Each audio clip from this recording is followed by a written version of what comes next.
Bright Tuty. Every student matters. Hello dear students, welcome to another lecture. So in the last lecture we had read about how Anne Frank actually felt and the aims and aspirations that that young girl had once the war comes to an end. In this lecture we are going to begin from the 16th of April. So yesterday was an important day for me. Isn't it an important day when a girl gets her first kiss? So this is what Anne Frank begins writing with for the 16th of April. That 15th April was very special for her because she had her first kiss. Last night at 8, I was sitting with Peter on his divan and he put an arm around me. I put my arm around his shoulder too. We've sat like this on other occasions, but never so close as we were last night. My heart began to beat faster. He wanted me to lay my head on his shoulder and then he put his on top of mine. It was so wonderful. I could hardly talk. At 9:30 we stood up. Peter had to go check the building. How I suddenly made the right movement, I don't know, but he gave me a kiss. It was through my hair, half on my neck, left cheek and half on my ear. I ran downstairs and did not look back. So she's described to us a very special moment that she shared with Peter. She writes to us that last night when they were sitting together, just the other days that they both sit together, so they were sitting on their divan. And both Anne Frank as well as Peter, they laid their hands on each other's shoulder. Peter wanted Anne Frank to put her head on his shoulders. So Anne Frank put her head on Peter's shoulders and Peter kept his head on Anne Frank's head. Now that feeling, she says, was very, very special. None of them could speak anything. But then it was 9:30 and Peter had to go for his patrolling. He had to go and take a round, the way he has to every day. So he got up and then Anne Frank said that she does not know what happened, but then she moved in such a manner that Peter kissed her. Now, he kissed her in such a way that it was somewhere, near her left cheek, ear, head. So, it was a very casual, kind of a thing that they had. But obviously, Anne Frank was very excited about it. She ran downstairs and she did not look back. Friday, 28th April 1944. Last night, Peter and I were sitting on the divan in each other's arms. Suddenly, the usual Anne slipped away and a second Anne took her place. The second Anne is never overconfident or amusing, but wants only to love and be gentle. Tears rushed to my eyes. Did he notice? He made no movement to show that he had. Did he feel the same way I did? He hardly said a word. Did he realize he had two Annes with him? My questions went unanswered. So she writes that last night again she along with Peter was sitting on the divan and they had each other's hands on their shoulders, and then she comments that the usual Anne slipped away and the second Anne took her place. Now what is this usual Anne and the second Anne? These are the two sides of Anne Frank's personalities that she is talking about. According to her, the usual Anne is very confident, who is brave, who wants to do something in life. But the second Anne is very gentle, she cries, she feels scared. So the second Anne had come over in the place of first Anne. And why did she say that? Because she started crying. Then, once she started crying, she, writes in her diary that did Peter notice I was crying? Because he did not make any movement. He did not do anything after that. Did he feel the same way that I did? I was getting emotional because of the problem that we are surrounded with. So, did he have the same feelings? He hardly said a word. According to her, Peter never said anything. So she was just wondering that did he notice that there were two sides of Anne Frank? But her questions were unanswered. She never got an answer to her questions. At 8:30, I stood up and went to the window where we always say goodbye. I was still Anne number 2. He came over to me and I threw my arms around his neck and kissed him on his left cheek. I was about to kiss the other cheek when my mouth met his and we kissed on the lips. So she's again described that at 8:30 she stood up because she had to come down, and she was still Anne number 2. Anne number 2, that is the one who was very sensitive and emotional and scared. So she hugged Peter and she kissed him on his left cheek, and she wanted to kiss him on his right when the moment struck and they ended up kissing each other on their lips. Last night was a great shock to my heart. The gentle second Anne does not appear often, but she's not about to leave any time soon. Peter's reached a part of me that no one has ever reached before.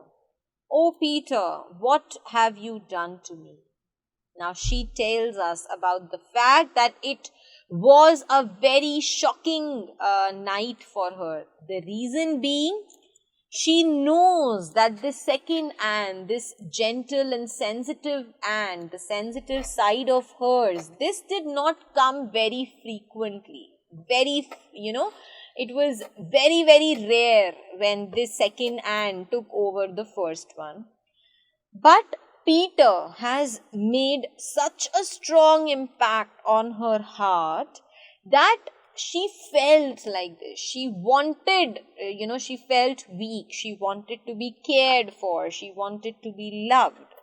So she simply asks Peter, that what have you done to me? But Anne, be honest. If I was older and he wanted to marry me, what would my answer be? I would not be able to marry him. Peter is too much of a child. He has too little willpower, courage and strength. But it's so hard to let go. So there's again an awakening that she has. She says, she asks herself to be honest, and she asks herself a very serious question. That if she was older, and there was a choice in front of her whether to marry Peter or not, would she do that? Would she marry Peter? And she was just wondering what her answer would be. But then she accepts that she would not marry him because Peter was like a child. His willpower, his courage, his strength, everything was less, and she did not like that. But it was too hard to let go. Peter's personality and their bond was such that she just could not let him go. Tuesday, 2nd May 1944. So Saturday night, I asked Peter whether he thought I should tell father about us. He said I should. I was glad. This shows he's sensible. As soon as I came downstairs, I went with father to get some water. While we were on the stairs, I said, Father, when Peter and I are together, we don't exactly sit at the opposite ends of the room. Do you think that's wrong? Father paused before answering. No, I don't think it's wrong. But Anne, when you are living so close together as we do, you have to be careful.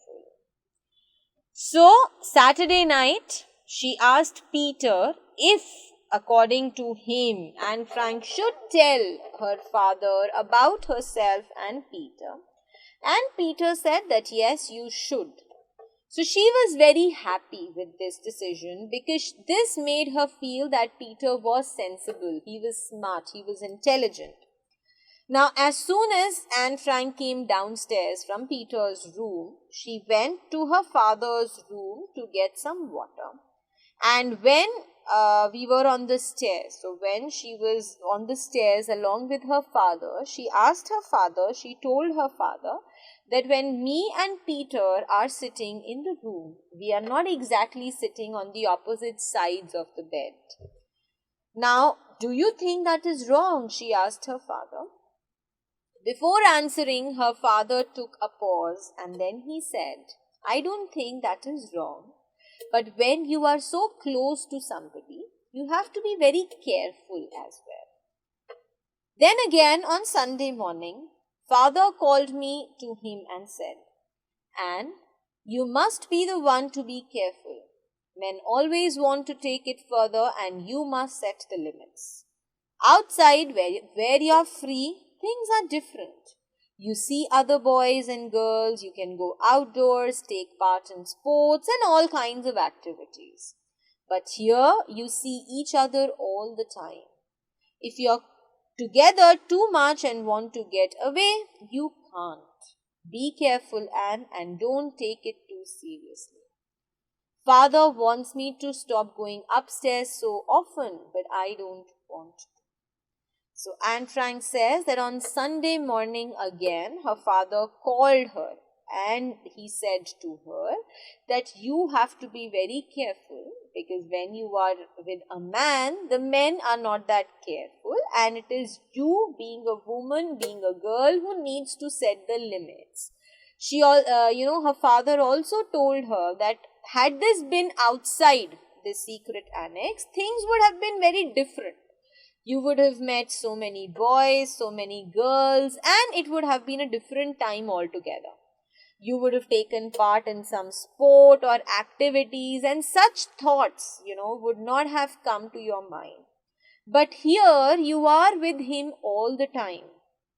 And if you continue to meet him so much, then you would not be able to come back from that. If you are so close to him, you will not be able to, collect yourself back from him.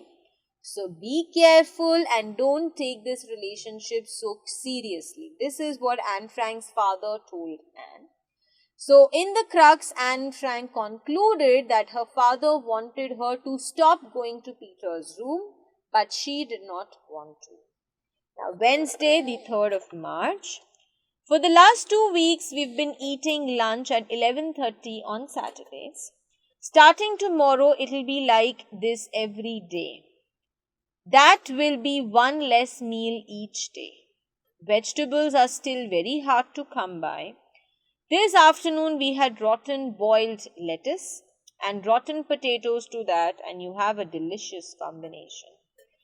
So 3rd May, she writes to us that for the last 2 weeks they have been having their lunch at 11:30 on Saturdays. So, having your lunch at 11:30, it is too early for that. Usually people have their breakfast, but they would have their lunch at 11:30. Why? Because they wanted to cut down on their meals. Usually we have 3 meals a day. We have breakfast, lunch and dinner. So they were skipping breakfast and were left with only 2 meals, that is lunch and dinner. The reason being they had very less vegetables, that they could get. And that afternoon when she's written this diaries page, she says that they had rotten boiled lettuce and added to it was rotten potatoes. So she says you can imagine what a delicious combination it was. As you can imagine, we often ask in despair, what's the point of the war? Why, oh why can't people live together peacefully? No one has come up with a satisfactory answer till now. Why is England manufacturing bigger and better airplanes and bombs and at the same time building new houses? Why are millions spent on the war each day while not a penny is available for medical science, artists or the poor? Why do people have to starve when mountains of food are rotting away in other parts of the world? Oh, why are people so crazy? So she says that as you can imagine, This is one question that I think each one of us asks in despair. Despair, when we are sad, when we are worried, this is one question that we ask ourselves. That what is the point of the war? Why is a war fought? Why can't people live together peacefully? But there has been no answer to it so far. There are other questions in her mind as well, that why is England manufacturing? So why was England able to make big and better airplanes as well as bombs? And at the same time they had big houses as well. Millions of rupees were spent each day on war, while not even a single penny was spent on medical science, on artists and on the poor people. Why were people starving? Why were they hungry when in some part of the world there was quintals of food which was getting rotten? Okay. So why are people so crazy? This is one, I think these are a few questions that each one of us have in our mind. I don't believe war is simply the work of politicians. Oh no. The common man is every bit as guilty, otherwise, people and nations would have rebelled long ago. There's an urge in everyone to rage, murder, and kill. And until all of humanity, without exception, undergoes a change, wars will continue to be waged. She says that I don't think the wars take place because of the politicians. Every man is guilty, is responsible. Because if we people would not have wanted war, then we would have rebelled long ago. You know, if the politicians want war while we do not want a war, very long ago this conflict would have arose and the wars would have come to an end. But she says that it is not so, it did not happen because everybody has the urge, everybody has this fire within themselves. They are all full of rage, they are very angry, they want to murder, they want to kill. And until all of humanity without exception undergoes a change. So she says that till the time each and every single person without exception means not even the politicians or the people who are probably crazy. So unless and until all the people decide to change, wars will continue to be waged. So waging wars is a term which simply means to put up a war. So she said the wars will continue to take place until and unless each one of us tries to, fight it and stop it. I've often been sad here, but I look upon our life in hiding as an interesting adventure. It's full of danger and romance. I've made up my mind to lead a life that is different from other girls. I don't want to become a housewife. Living in the annex is a good beginning to an interesting life, and that's the reason why I laugh at the humorous side of it. Even the most dangerous moments. So she says that there have been moments when I have felt very sad.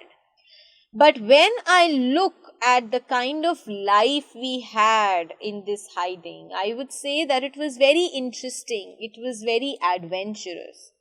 There was danger as well as there was romance. She had made up her mind. She had decided that she is not going to be like the other girls. She is going to be different. She does not want to become a housewife. She simply says that living inside the annex was just a beginning to a very interesting life, and that was the reason why I laugh at the humorous side of it, even the most dangerous moments. And this is exactly what we've read. Even when they face something very dangerous, very serious, there was something or the other humorous, some fun element that Anne Frank would always add to it. I am young and strong and cheerful. Every day I feel myself growing up. I feel the end of the war coming soon. I feel the beauty of nature and the goodness of the people around me. Every day I think what a fascinating and amusing adventure this is. So why should I despair? Again, the very positive side of Anne Frank has been, portrayed in this paragraph. She says that I'm young, I'm strong, I am cheerful, and each day I believe that I am growing up. I'm becoming wiser, I'm becoming more intelligent. I also believe that the war will come to an end very soon. I will be able to enjoy and feel the beauty of nature. The people will be good, the people will be kind around me. And every day she was thinking of the kind of wonderful life she will have ahead of this war. So she says, why should I be sad? When I know things are going to become good, things are going to become okay, why should I feel sad about it? Saturday, 6th May 1944, she writes, we can hardly believe what Jan, Mr. Kraler and Mr. Coupois tell us about the prices and the people on the outside. Everything is expensive and everyone is buying and selling on the black market. Everyone has something to offer. One person has wool and another has ration, books or cheese. Murders and thefts take place daily. Even the police and night watchmen are doing it. Everyone wants to put food in their stomachs, but don't have enough money to do it. So she says that, it was very difficult for her to believe what Jan, Mr. Kraler and Mr. Coupois told them about the prices of the things, of the necessary things, the grocery that were outside and the kind of things that the people were doing outside. Everything outside was very expensive and everybody was buying and selling on the black market. Everyone had something to offer to the other person. If one person has wool, then the other person has ration, books or maybe cheese. Murders and thefts were taking place every day. And even the police, the watchmen are also doing that. Everyone wants food in their stomachs. So there was so much starvation because of the war. The people were so hungry that they were actually killing each other for that. They just wanted to have food in their stomachs, but nobody had the money to buy it because it was so expensive. Monday, 8th May 1944, she writes, have I ever told you anything about our family? I don't think I have. So let me begin. Father was born in Frankfurt to very wealthy parents. His father, Michael Frank, owned a bank and became a millionaire. When father was young, there were parties and dancing every week and they lived in a huge house. After grandpa died, most of the money was lost and after the Great War, there was nothing left at all. Mother's family was not as wealthy but still pretty well off. Mother has also told us stories about private balls, dinners and engagement parties with 250 guests. So she writes to us on the 8th of May asking us if she has ever discussed about her family with us. And she says that I don't think I've ever written about my family, so let me do it. Her father was born in Frankfurt to very wealthy parents. So her father belonged to very wealthy, very rich parents. His father's father, that is Anne Frank's grandfather, was Michael Frank, who had a bank, who owned a bank, and he was a millionaire. So when her father was young, every day there were parties, there was dancing, and there was a huge house that they lived in. But after his father died, a lot of money went with that, and after the Great War, whatever they had was all finished. On the other hand, Anne Frank's mother's family was not that rich, But they were still well off. They still had a lot of money with themselves. Her mother also told them the stories how they had these private ball parties, the private balls. They used to organize dinners, engagement parties, and had almost as 250 guests. We are far from rich now, but I hope things will be better after the war.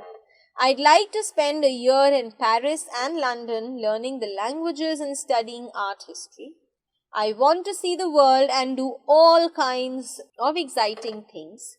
So a little money won't hurt. So she says that we were far from rich. We were not rich at all. But I just hope that things get okay. The war gets over, because she wanted to spend at least a year in Paris and London, where she wanted to learn languages, she wanted to study the history of art, she wanted to see the world, and she wanted to do all the exciting things. So she thought that having money obviously would not be a problem. She wanted money to do all these things. 19th May 1944. I felt really sick yesterday. Vomiting, headache, stomachache, and anything else you can imagine. I'm feeling better today. I feel very hungry, but I think I'll skip the brown beans we are having for dinner. So she writes to us that yesterday she was very sick, she was unwell, she had vomiting, headache, stomachache, and anything that one can think of. But today she was feeling better. She felt very hungry, but she did not want to eat the brown beans that were cooked for dinner. All goes well with Peter and me. We kiss goodnight every evening, and he always asks for one more kiss. He's so happy knowing somebody loves him. I'm not so close to him as I used to be, but you must not think my love has cooled. Peter's a darling, but I've closed the passage to my inner self from him. If he ever wants to find her again, he'll have to try harder. So Anne Frank tells us that everything was going good between herself and Peter. Every evening they would kiss each other goodnight, and Peter would want her to kiss him once again. He was happy that he had somebody who loved him. Anne Frank, on the other hand, confesses, she admits that she did not feel the same way for him as she felt earlier. But she says that don't think that my love for him has cooled. Don't think that I don't love him anymore. He is a darling. But I have closed the passage of my inner self from him. What was there in the inner self of Anne Frank? The second, the scary version, the petite, the gentle version of Anne Frank. And she's closed that door from Peter. She says that if Peter wants to find her again, that is the second Anne Frank again, then he'll have to try very hard. Monday, the 22nd May. We've heard something horrible and frightening. It seems many people have changed their opinions about Jews. They say that the Jews who are in prison tell the German authorities about their Christian helpers, who are then caught and punished terribly. All of this is true, but they should look at the matter from both sides. Would Christians act any differently if they were in our place? Could anyone, regardless of whether they are Jews or Christians, remain silent when the Germans are trying to make them talk? Everyone knows it's practically impossible. So why do they ask the impossible of the Jews? I have only one hope, that this hatred of the Jews will pass soon. I hope the Dutch will not forget what they know in their hearts to be just and right, for this is not right. So Anne Frank says on the 22nd May, she writes that they had heard something very bad and something very scary. there were a lot of people outside who had changed their opinions about Jews. According to those people, they have heard that the Jews who've been put in the prison by Germans, they have told the German authorities about the Christians who have helped them, and those Christians have been caught and punished terribly. Anne Frank says that yes, it is true. But do you not think that we should look at this matter from both the sides? What she means is that if we were in the place of Christians and the Christians were in our place, if the Christians would have been in the jail being tortured, would they have not said the same thing about us? Anybody would. It is not about whether they are Christians or whether they are Jews. If somebody tortures you, if the Germans are torturing you, if they want you to talk, it is impossible for anyone to keep quiet. So when it is impossible for a Christian to keep quiet in such a situation, then how can they expect a Jew to do that? We are all humans. The rules are the same for everyone. So she says that I just hope that this hatred, this feeling of hatred that the people are developing towards Jews is going to end soon. She hopes that the Dutch people will not forget what real feelings they have in their heart for the Jews, and they will believe that what is happening is not right. Thursday, 25th May 1944. There's something happening every day now.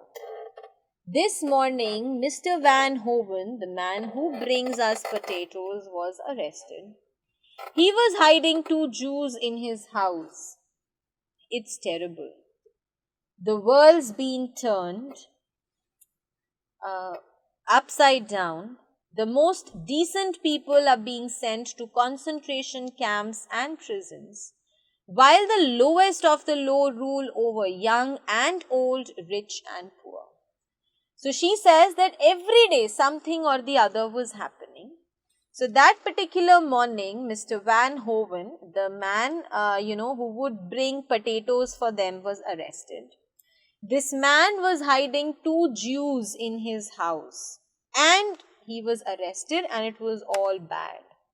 Now the world had been turned upside down, so everything in the world was going bad, because the people who were the most decent of the all, the nicest people, were being sent to the concentration camps, to the prisons, and those people who were the lowest of the low rule, so the decent, the sensible, intelligent, smart, sensitive people were being sent to jails. But those people who were lowest, in every sense, they were the most shrewd, rude, ill-tempered, bad-tempered people, they were ruling over the young, the old, the rich and the poor. Mr. Van Hoven is a great loss to us too. Ellie can't possibly carry such huge amounts of potatoes all the way there. So we have to eat fewer of them. Mother says we'll have to skip breakfast, eat hot cereal and bread for lunch, and fried potatoes for dinner. If possible, we'll have vegetables once or twice a week. That's all there is. We are going to be hungry, but there's nothing worse than being caught. So she says that now that Mr. Van Hoven was arrested, this loss was very big loss for us as well. Ellie, the girl who helped, in carrying potatoes, so it was obviously not possible for her to bring potatoes in such huge amount all the way to the office, to the secret annex. So that means they had lesser potatoes to eat now. Their mother told them that now they are going to skip their breakfast. They will not have breakfast. They will eat a hot cereal and bread for lunch. They will have fried potatoes for dinner. And if it was possible, they will eat only once or twice. The vegetables would be eaten by them only once or twice a week, because that was the only thing they had. So she says that yes, we are going to be hungry, but it was still better than being caught. They could bear being hungry but not being caught. Monday, 5th June 1944. There are new problems in the annex. There has been a very silly quarrel between Dussel and the Franks. The Van Dans don't see why we should bake a cake for Mr. Krahler's birthday when we can't have one ourselves. Very petty. There are very few potatoes and vegetables left. The weather is bad, but the alleys are bombing past Des Calais and the west coast of France. So the 5th of June, she writes that there are new problems in Annex and a very stupid fight that has started between Dussel and the Franks.